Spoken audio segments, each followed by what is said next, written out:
Hey friends, Randy Flickinger here again with another story that's very timely for what's going on in our world. I hope you'll listen and enjoy it. I'm in Kansas right now, and it's starting to sprinkle on me real light. So this may be a video that gets hammered by rain, who knows, but hopefully I can get it done. I don't think it'll take too terrible long. You know, when I was a young man, I was pretty ornery. It's me and my brother. He's 2 years younger than me, and our dad was ornery as a pet coon, as we like to say around here. And we were ornery, and my mom knew it. And she used to always tell me, Randy, be sure your sin will find you out. Okay? I hated that saying. Absolutely hated it. You know what that means? It means that whatever you're doing, whether it's in the dark, whether it's in the public, whether it's by yourself, will eventually be found out, will be exposed and made known. You know, I hated that saying because it was true. And I didn't realize it. It was straight out of the Bible. I should have known that with my mom. Numbers 32:23. Be sure your sin will find you out. Ouch. Right? People will find out. It's called exposure, right? And even if people don't find out, God knows.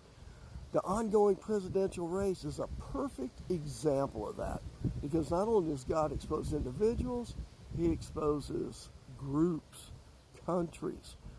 By the way, I'm not being political here. Please understand that. God is not Republican nor Democrat. He is truth, which pretty well eliminates much of either party right now, if we're honest. On one side, we have several indiscretions, with parentheses around them, that are continued to be made known and prosecuted through the courts and the media. We had some serious issues relinquishing the position prior when we didn't feel the election was honest. And he's not alone in those positions, obviously. And while that may be true, the end result was verified, again, in quotes, by the courts for all appeals.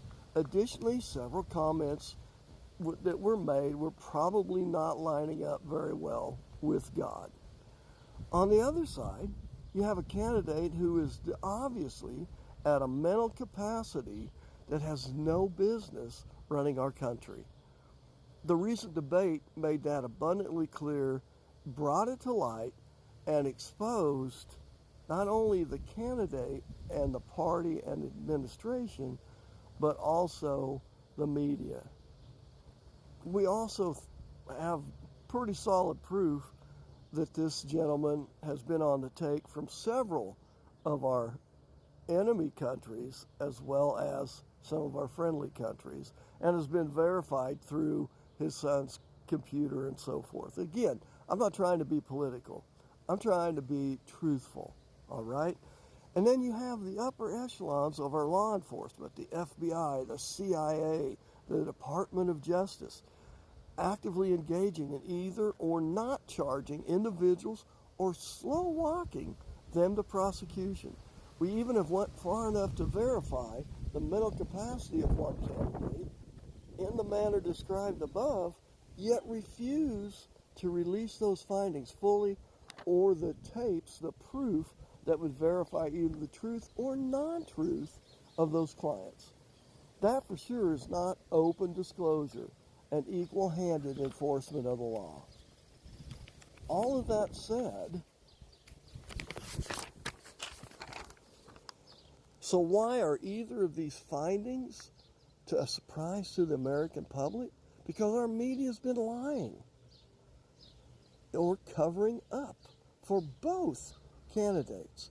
They have known and seen all of this, yet have provided shelter for their preferred candidate by not exposing, there's that word again, the truth, because of their political individual leanings. The Walter Cronkite era of here's the news of the 1960s is long gone, as all news media has their own axe to grind. So what's this have to do with God? A whole bunch. Are you ready? In Luke chapter 12, and of course the wind's giving me fits, The Bible says what is done in the dark will come to light in several places. Luke 12:2-3, Jesus says, nothing is covered up that will not be revealed, or hidden that will not be made known. Therefore, whatever you have said in the dark will be heard in the light, and what you have done and whispered in private rooms will be proclaimed on the housetops. This verse is interpreted to mean that God will uncover secrets, reveal the truth, and vindicate his thoughts on people's actions.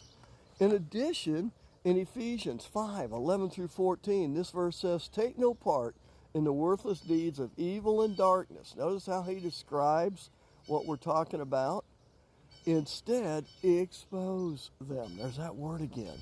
It is shameful even to talk about the things that ungodly people do in secret. But their evil intentions will be exposed when the light shines on them, for the light makes everything visible. And who is that light? Jesus Christ. That's right.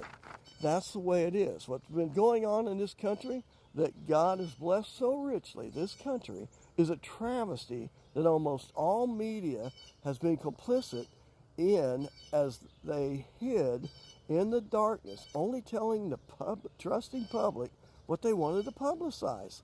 Those verses point out convincingly how God feels about that activity, and more importantly, what he will do about it. You are seeing it in a massive, non-biased televised debate. They are no longer, they can hide. They can't do it anymore. They cannot have a position of respect and trust and honesty because they've been exposed by God. They all have relinquished that and are now paying the price. I hope you enjoy this video. I'm doing my best not to be political, just to be truthful. Please repost it. Please share it. Please save it. If you want to share it with a friend later on, say, listen to this. I think this is what's going on, because it's pretty obvious it is. God is still in control, and he is showing and making known what's been going on in a mighty way. Thanks for listening, guys. As always, love your comments. If you need anything at all, you want to hear something about a topic, post it in the comments, and I'll work towards doing it.